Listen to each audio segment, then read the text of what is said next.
kapan kita membacakan niat pada saat salat atau berwudu? Taib. Kata Imam Syafi'i bersamaan dengan takbir Anda. Imam Syafi'i dalam kitab Al-Yang mengatakan ini bersamaan dengan takbir, muqtarinan bitakbir.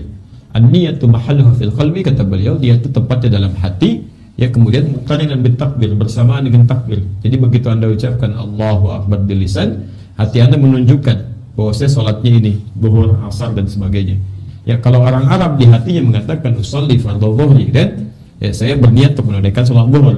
Karena orang Arab, kan kita bisa mengatakan dalam hati kita, nggak perlu dilafadzkan. Jadi begitu mengatakan Allahu Akbar, ya Allah saya berniat zuhur, ya Allah saya berniat asar. Bahasa Arabnya usolli fardhu dhuhri, usolli fardhu asr dan sebagainya.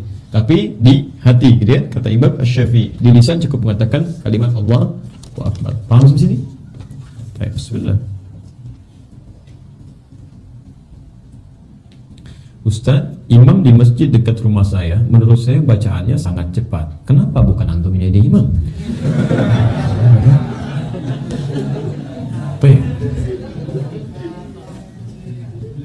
Belum sempurna gerakan saja, beliau sudah berganti posisi. Memang antum harus jadi imam.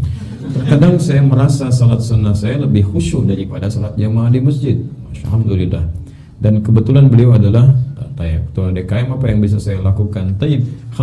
Saya senang dengan pertanyaan ini. Artinya ada sesuatu yang dititipkan di hati Anda untuk beramal soleh. Jadi kalau Anda nggak pernah ada seperti ini, Anda nggak peduli dengan keadaan itu. Ya? Jadi masih ada keadaan dalam hati kita untuk menjadi perangkat amal soleh. Maka di sini dimulai dakwah kita. Maka apa yang mesti dilakukan? Kita masuk dengan cara yang lembut. Surah ke-16 An-Nahl ayat 125. Ud'u ila sabili rabbika bil hikmah. Ajaklah orang yang belum sejalan dengan jalan Rabbmu, ajak ke jalan Rabbmu dengan hikmah, cara yang bijak dulu. Ya, apalagi ketua DKM, beliau yang paham di situ, posisinya tinggi dan sebagainya, maka antum masuk lewat cara yang lain.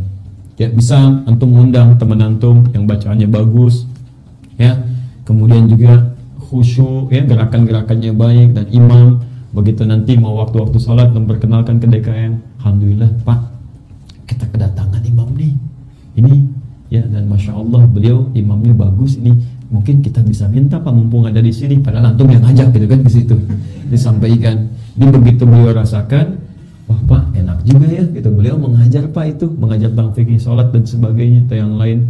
Barangkali bisa kita undang, adakan ta'lim di situ, sampaikan tentang materi fikih sholat baik-baik seperti itu, insya Allah akan ada perubahan. Tapi dimulai dengan doa dulu kepada Allah, berdoa kepada Allah supaya Allah lembutkan hati orang yang dimaksudkan, diberikan petunjuk, dan dengan doa itu akan lebih mudah untuk diingatkan. Bukankah Musa ketika datang kepada Fir'aun berdoa terlebih dahulu, Rabbi shrahli sadri wa yassirli amri wahlul 'uqdatan min lisani yafqahu qawli. Dengan doa seperti itu minimal redahlah tensi di Fir'aun. Fir'aun saja makhluk paling jahat, didoakan sebelum berangkat kepadanya, tensinya nurun. Masa ini yang bukan Fir'aun tidak begitu? Pasti lebih baik gitu kan? Pasti lebih baik. Dan jangan salah niat. Kalau antum salah niat akan salah aplikasinya. Atau DKM salah lagi, saya benerin nanti. Ada begitu, Pak, maaf Pak ya, saat saya sholat di belakang Bapak, gak usah, belum cepat, nah itu salah masuk. Kamu siapa? Anak baru udah mau kesini ya. Saya ini jadi DKM sudah 10 tahun di sini. Masya Allah. Padahal masjidnya baru 5 tahun tuh. Kadang naik, gak mau kalah gitu kan.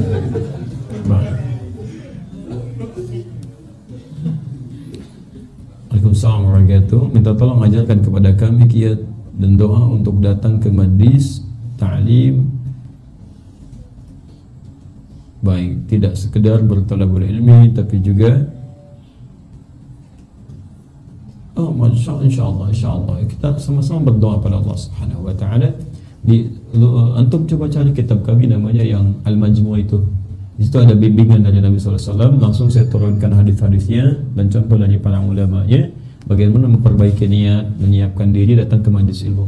Termasuk saya pun mohon doa dari antum sekalian supaya dijaga oleh Allah Subhanahu wa taala. Ya, terutama dari keikhlasan. Kalau kesehatan itu relatif lah. Yang penting itu keikhlasan. Kalau sudah ikhlas itu hilang, maka segalanya akan jadi buruk. Ya. Semuanya akan jadi buruk. Maka mohon doakan, usia ini kan gak lama. Ya. Besok lusa meninggal selesai. Apa sih yang mau dicari gitu kan? Itu yang paling penting. Keikhlasan itu yang paling penting. Jadi ikhlas dalam menyampaikan dalam macam-macam. Sekali saya sampaikan, kalau saya pernah antum saksikan ta'lim hanya untuk mendapatkan popularitas, tinggalkan saya. Saya tidak berafiliasi dengan jamaah ini jamaah itu, dan saya juga tidak pernah melihat dan merasa kehilangan macam-macam, termasuk untuk popularitas dan sebagainya, termasuk untuk materi. Ya, saya nggak pilih-pilih teman-teman sekalian, mau apa silakan. Ada jadwalnya kita datang. Ya, nggak ada jadwalnya mohon maaf ya.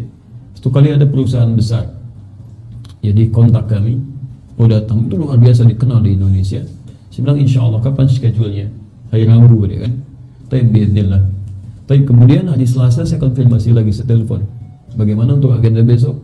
Waduh mohon maaf katanya Ustaz. Jadi ruangan yang kita akan gunakan ternyata ini akan digunakan acara lain.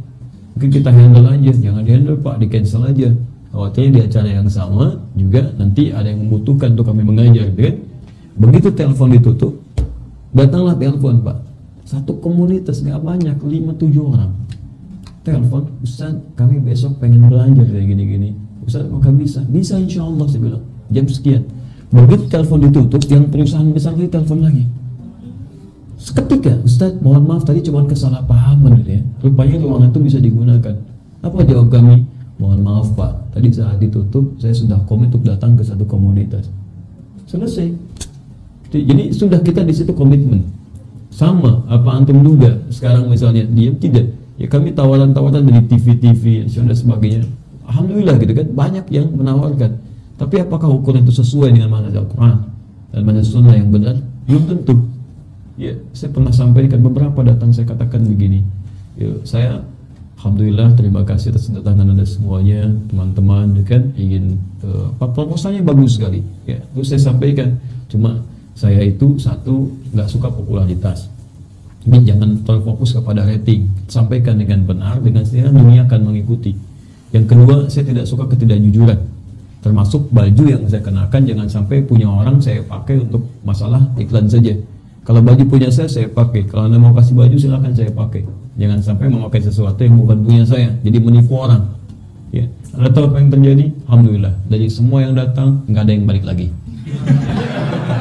Jadi memang belum sama. Jadi ketika chemistry dunianya dengan akhirat sama, tiba-tiba akan nyambung gitu.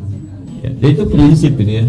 Ya, kita di Libya ngisi di televisi, kita ngisi gitu kan, bersama dengan masyayikh yang lain, memberikan fatwa dan sebagainya. Alhamdulillah, gak ada masalah gitu kan. Jadi beberapa hal yang tolong doakan saya ya dalam beberapa hal supaya Allah juga menjaga keikhlasan, benar dalam menyampaikan, dan tentunya ini yang paling penting. Apa yang disampaikan membuat Anda lebih baik. Kalau apa yang saya sampaikan tidak membuat Anda lebih baik, tinggalkan saya. Bila sesuai dengan petunjuk Allah dan Rasul silakan ambil. Bila tidak sesuai tinggalkan, ambil pendapat ustaz lain, dekati mereka, dan jangan fokus kepada saya pribadi. Ada ustaz-ustaz lain juga yang ilmunya bagus, yang baik, yang bisa kita dapatkan dalam kehidupan kita. Demikian untuk materi hari ini. Terima kasih atas segala perhatiannya. Jika ada hal yang kurang berkenan, mohon saya dimaafkan.